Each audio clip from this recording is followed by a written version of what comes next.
Hello, una hear say General Ibrahim Babangida wrote a book. Abi? Now the book be this, A Journey in Service. Now the book I want throw more light on. That is my area of interest in the book. Not everything. You fit go read down, okay? When they launch this book, people donate money. The major people who donate money now, Abdul Samad Rabiu, 5 billion, okay? Aliko Dangote, 8 billion. He thought say every year, he go to drop 2 billion for IBB library. Now they donate for so, okay? He say, if after 4 years, which is 8 billion, the project still dey delay, you go still dey drop 2 billion until they complete the project. Okay? One of my bad thoughts called the time he say, if Naim, he go dey delay the project every year for 10 years so that we dey collect 2 billion. Okay? Tiwa Dajuma thought say na 3 billion naira in donate. Ato Eze drop 500 million. 0.5 billion. The total na 16.5 billion where these major people donated. Whether some people donate secretly, I don't know. Okay? That one na about the donation. For the book, in case you are also interested, I want to see the purpose of the book. I want to see what he talk about June 12th election annulment. I also want to see what he talk about the 12.4 billion oil windfall, where they say it disappeared during his regime. I also want to see structural adjustment program, SAP, and hardship when this thing costs. What he talk about all these things. I also want to see delay of democratic transition because it really delay democracy. Stay for power, you know what come out. Even after Abiola won that election. Delegiwa's assassination, waiting in talk because as president, he get information, waiting in talk. Okay? Lastly, influence after leaving office. Waiting in talk, in the influence people because as old man, when we say he get few years to live in this world, some people will say, I want come out clean, make everybody see what really happen. I don't want carry secret, go grave. I say, now the reason he wrote this book, I be now some other reasons. That was why I picked the book and I read the book. Now I want to analyze for you so. Okay? So, this book was forwarded by General Yakubu Gowon, GCFR. The book gets 30 chapters. It gets 5 parts. For part 1, na early years, which contains chapter 1 and chapter 2. For chapter 1, na Wuchishi, Mina, and the Gwani Native Authority Primary School. Now be chapter 1. Chapter 2 now be Provincial Secondary School, Bida. Okay? Part 2, Early Military Career. That is chapter 3, A Young Officer and a Gentleman. 4 now, the Nigeria Civil War and the NDA teaching years. Part 3, Governance and Military Rule. Now here you go see chapter 5, the Murtala Mohammed years. Part 4 now, In the Saddle. Chapter 6 now, Mounting the Saddle, Defining a Military Presidency. 7, Reforming the Economy, Privatization, IMF, SAP, and other matters. 8, The Pursuit of a New Socio-Economic Order, MASA, DFRRI, People's Bank, Community Banks, etc. 9, Towards a Dynamic Foreign Policy. 10, The Challenges of Leadership. 11, The Old Front, My Life with Miriam. 12, Transition to Civil Rule and the June 12 Saga. Okay? Part 5, 9 be retirement years. 13, My Life in Retirement. Finally, he also wrote a letter to the next generation. Okay? If you want to read the book, I beg, go read down. Just buy your copy and read. Again, it is called Journey in Service. As I said, I have interest for this book. Why I read them? I read them to see what he talk concerning all these things. We are first list. Now I will talk for you. Okay? Let's get started. A Journey in Service by Ibrahim Babangida. First, purpose of the book. Now the first he do he try to rewrite history. He dey defend himself he dey try to rewrite what people know. Okay? IBB talk say people misunderstood him. Okay? He wants to explain his actions. He does not fully say he was wrong. He no talk say he did wrong. He avoids blame for many issues. You read the book, okay? Some explanations are not even clear, okay? Some parts of history seem changed if you read the book. Look at this quotation from the book. There were forces beyond my control that necessitated the annulment of the election. Okay, we now ask, who were these forces? Why does it not say their names in the book? It sounds like an excuse, not the full truth. Because if people actually push you, you for write their names because they try to write about your life before you come up for this world, okay? So it sounds like excuse, not the full truth. He wants people to feel sorry for him. If you look at it, people, they push me. The control was too much. Just like that. It does not take full responsibility. Now let's go straight to the June 12th election annulment. This is the biggest issue about this book. It says the election was fair according to the book, but you still supported the annulment. Why? It says it was a security issue. That's what it talks. Say, now security issue. Now it make can take that action. It blames General Abacha. Abacha now don't die. He no dey alive to talk for himself. He no explain wetin really happen.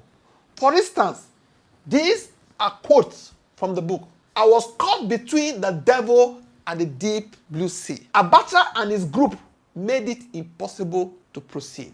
He, for at least, name these people that are in this group. If Abacha was responsible, why did Babangida not stop him? Why did he not fight to protect democracy? His explanation feels incomplete. He avoids key details. This is where the issue is. We needed details. About 12.4 billion oil windfall. Nigeria made extra money from oil between these years, 1988 and 1994. Critics says the money was not properly accounted for. IBB does not clearly explain how it was used. Okay? He avoids discussing corruption allegations in the book. He claims the money was spent on infrastructure projects. He refuses to name who added the funds before him. He said whatever that happened, start with them. People will be saying they come before him. They also did their own. What I have done is not unusual in this country. Somebody did it before me, but I won't mention names. We did undertake the construction of various ports and other projects, including bridges. That one go give out to her because if you look at all of them where they rule this country, the man really did a lot of things when it comes to construction. Now, actually, people thought say do pass. If he oppose me for comment section, okay? That money, according to the book, they lift all this thing from the book. That money could have gone into federal account, yes, but whatever foreign exchange we earned, we monetize it. We monetize it, okay? And those we monetized were what the state government, okay, and local government were getting. They share them among state and local government. He got to say, if all we could spend between 1988 and 1994 was 12.4 billion, that is very good. But you might look at this 12.4 billion as 12.4 billion. As of today, no. As of today, if you do some calculation, looking at the inflation so far, the value of 12.4 billion that time, now $29.88 billion. Okay? This is not from the book. I'm just explaining this to you. The Thursday that time say this money they miss, but till tomorrow, no explanation. It does not say where all the money actually went. Okay? Instead of explaining, he compares himself to past leaders, saying somebody did it before me. It's not actually a defense. Okay? He suggests it was spent on projects, but does not provide details. At least mention them. Because it's a book, can be as big as this. You want to clear your name, Abi? Write them, project by project. You should have the record. You can even request for the record. Please, I need this, I need this. You will write them, detail by detail, so that people go investigate, okay? The statement makes it seem like spending 12.4 billion was an achievement. Spending it was an achievement. Critics argue that much of the money remains unaccounted for. Okay? The next one where I read the book for now, Structural Adjustment Program, SAP, and the hardship where it calls for Nigeria. This program now policy from IMF and World Bank. Okay? Now they give Nigeria, may they implement it. It actually led to inflation, unemployment, and suffering in Nigeria. IBB say it was necessary in the book. It also say they were necessary. Although he admits say people really suffered. Let's see some quotes from the book. Structural adjustment was painful, but it was needed. The alternatives would have been economic collapse. It was if they had tried any other way, the economy for collapse. Okay? He admits people suffer, but does not say how to fix it. Wetin he for do to fix am. Okay? He blames the economy, not his own choice. Get the point now. He refuses to take full responsibility. The next one now, delay of democratic transition. Babangida delayed elections many times. He controlled political parties. He created two parties, SDP and NRC. But he banned and unbanned politicians. People lost trust in his promises at that time. Okay? Quotes from the book. The transition to democracy was never going to be a straight road. We structured the system to make democracy sustainable. That's what he said. If he wanted democracy, why did he not allow more freedom? 2, did he delay the election to stay in power longer? His explanation sounds like he was playing a political game. 6, on Delegiwa assassination. Delegiwa was a journalist. He was killed by a Pastor Bob in 1986. Many people that time they believe say na IBB government na they kpai am. But in the book, Babangida denies any role. He thought say people wey do that thing, they use am to deck his image. They know say he and Giwa were very close. They call Giwa to blame am, to smear his government. You get the point now, okay? He calls it a conspiracy theory to say na him or his government do am. Okay? Quote, Mr. Giwa was a good friend and value is deep inside. He thought say, make they look how well, why would an official assassination carry an apparent forwarding address? Address where the letter come from, the write and put say, now this person send you this letter. Now this general send you this letter.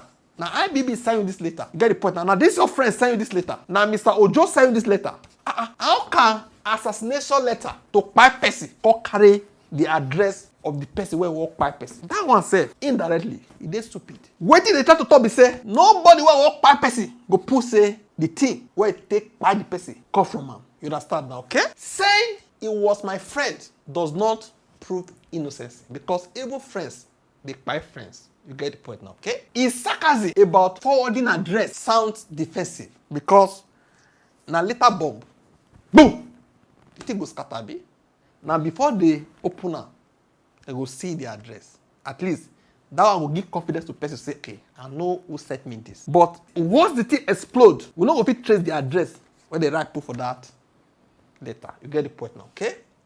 It does not explain why his government blocked investigations because according to report that time, the investigation, he no explain for the book say, okay, finally, we investigate like this, so see what we see. Get the point now, okay? Let's continue. Now, his influence after he come out for office. IBB say he did not control politics after leaving office. Okay? He talk say he only dey give advice. Many believe say he still dey influence Nigeria politics even after he come out for power. Okay? Some say he helped bring Obasanjo back in 1999. Quote from the book, leadership is a lifetime responsibility. Indirectly, whether Ade Asoroko, Ade Minao, leadership na lifetime responsibility. So all those na chop, forget about it. I have never imposed my will on Nigeria's future. He thought say he no carry we desire put for Nigeria's future. Say no. All the governments or presidents that came after me, I no interrupt their will to govern Nigeria. Get the point now, okay? He admits to giving political advice, okay? But how much power did he really have from Mina? He no talk. Many people they believe say he secretly control political event. Now, final verdict. What is Babangida really saying? He tries to change the story about many issues. What if people believe, okay? He calls blame to forces beyond his control, the major defense. He avoids full responsibility for corruption. He does not fully admit his mistakes. His book is more of a defense than a true confession. You get the point now, okay? Readers must question what he does not say. You get the point now. Waiting no talk. Because a book like that, if na America person or all these other countries, at that age, go say many things. Although it don't hold well, maybe concern. Okay? In summary, what me I want ask our former president be say, from the bottom of his heart, he believes say his action, everything he do, contribute positively or negatively to Nigeria current situation, where we are now, where we are going to. He believes say he get anywhere to blame her or we should praise him for anything, whether good or bad, where they go on for Nigeria now. Now that question, me, I just want to ask. Because if you ask me, now the failures of all of them will continue to write books. And their failures, now be the suffering what we dey go through today. What do you think about this book? Trying to clear his name, say his part, but people believe say, you don't really talk everything finished. It was like, let me wash my white cloth before I come out for this world. Anyway, now God, now he the judge. Now he know the secrets of men. What do you think? Please don't forget to like, share, and subscribe to this channel. Thank you.